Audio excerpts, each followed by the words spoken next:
The audience. This is my audience. Hi. He's a bulldog. He's a bulldog. His legs are on his thighs. Zoom around. And you. And Patty. Sit. I'll go this way. Hi everyone. Thank you for coming. My name is Katie. Mike, turn this way. So you can watch. No, so you can watch. You're in it. You're in it. What would you do if you were told you were about to die and only had 6 months to live because you had a bad illness? Would you want an option, or would you want to lay there and suffer? First, I'm going to start off by telling you a little story about my Aunt Joanne. About a year ago, my Aunt Joanne went to the hospital with pneumonia.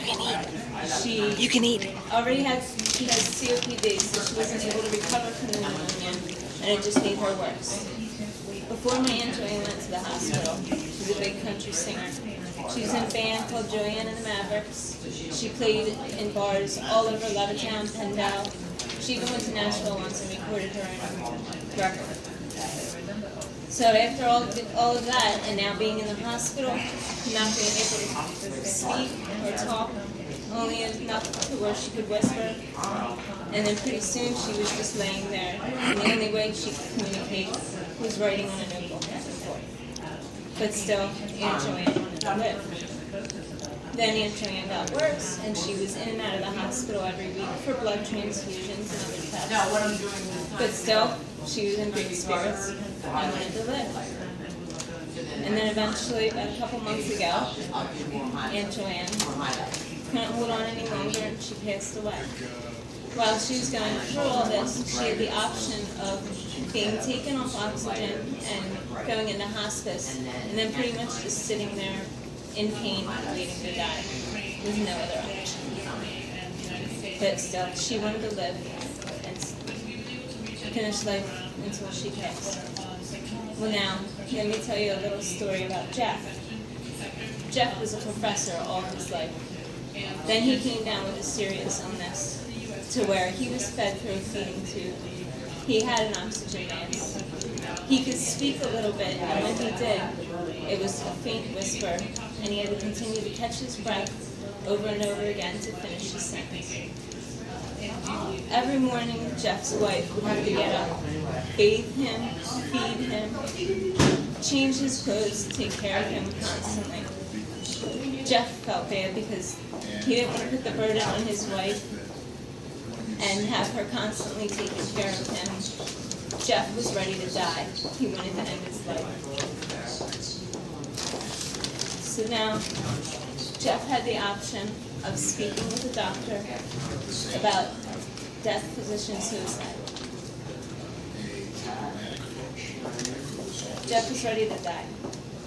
I believe the right to die is ethical because physician-assisting suicide is a compassionate response to unbearable suffering and should be a matter of free will, not the law. Physician-assisting suicide is the act in which a doctor gives a terminally ill patient a lethal dosage of medicine which ends their life. This is only legal in 4 states: Montana, Oregon, Vermont, and Washington, and a few other countries around the world. Now, don't think you can just wake up one morning thinking, oh, I want to die, because that's not how it happens. There's many steps that you have to go through to be approved to be able to go through with a physician-assisting suicide. First thing you have to do is you have to put in an oral request through your doctor. Then you have to wait 15 days. Go back to the doctor, put in another oral request. Then after that, you need to put in a written request. After the written request, if the doctor approves it and makes sure that you're not suicidal on your own and you really want this, so you can die the way you want to die and not suffer in pain, then the doctor will allow you to get the prescription. Now the prescription is not administered to yourself at home. You are with the doctor. It's not painful in any way. What it is, it's a small powder. It's just a little powder, and it's mixed with water or apple juice. It's about the size of a shot glass. It's mixed up. Then they drink the powder mix, and it's very bitter taste. After they drink the powder mix, they have about a half hour until they start falling asleep. So before they even drink this, they're still in a good state of mind. They're not lying there suffering. They're still able to enjoy their family, talk with their family, say their goodbyes and anything else that they want to say. And then when they choose to do this, their families are able to be in the room. They drink the drink. During those 15 minutes to a half hour before they fall asleep, they can munch on chocolate because the taste is so bitter of the drug. And they can sit there with their families. After the patient starts feeling a little dizzy and falling asleep, the doctor will sit there and continue to check the heartbeat every few minutes until finally the patient passes away. And the patient passes away peacefully and just falls into a sleep.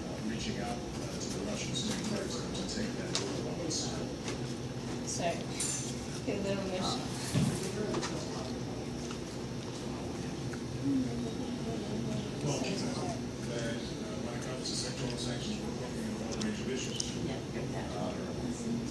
Just knowing that this option is available and provides people with comfort who are suffering.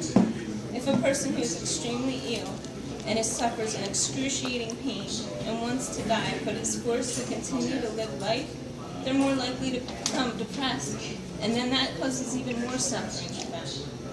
What type of life is that to live? Why should we watch our loved ones die in pain and be unable to do anything? That's no life for someone. If they want to die, let them die. When our cat or dog are very sick, and we sit there and we watch them suffer, we take them to our vet, and our vet allows them to be put to sleep. Why wouldn't we do the same for our loved ones? Why are we going to sit there and watch them suffer in their bed, unable to do anything? Why can't we have the compassion to do that?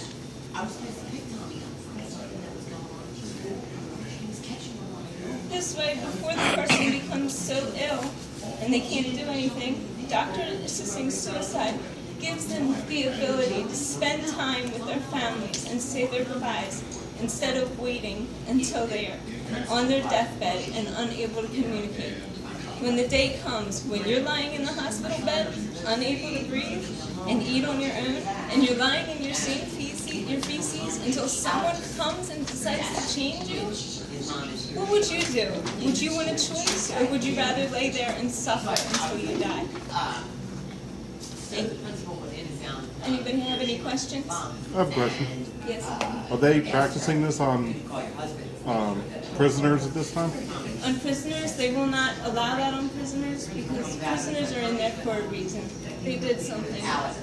They need to be put to the execution, to where it's a form of the IV, and that's how they die. They're not allowed the option because they did something bad. They need to suffer in jail. They tried passing some of those laws, but that won't come about. Inmates are in there for a reason.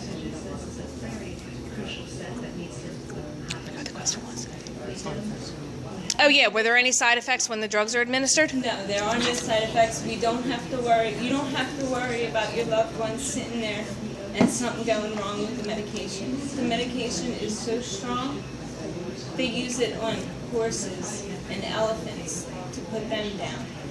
So this helps. Your family member is not going to feel any pain whatsoever. Your family member is going to feel like they went home, they laid in their bed and went to sleep and they didn't wake up. You don't have to worry about them taking the drug and maybe having a seizure or having some other medical problems or the drug not even working. It's guaranteed to work to end their suffering. Thank you, everyone. If there's not any more questions, that's it. That's it. And hopefully next time if you see a petition going around for doctors assisting suicide, you'll feel the same way and want to help your loved ones and give them the option and not lay there and suffer.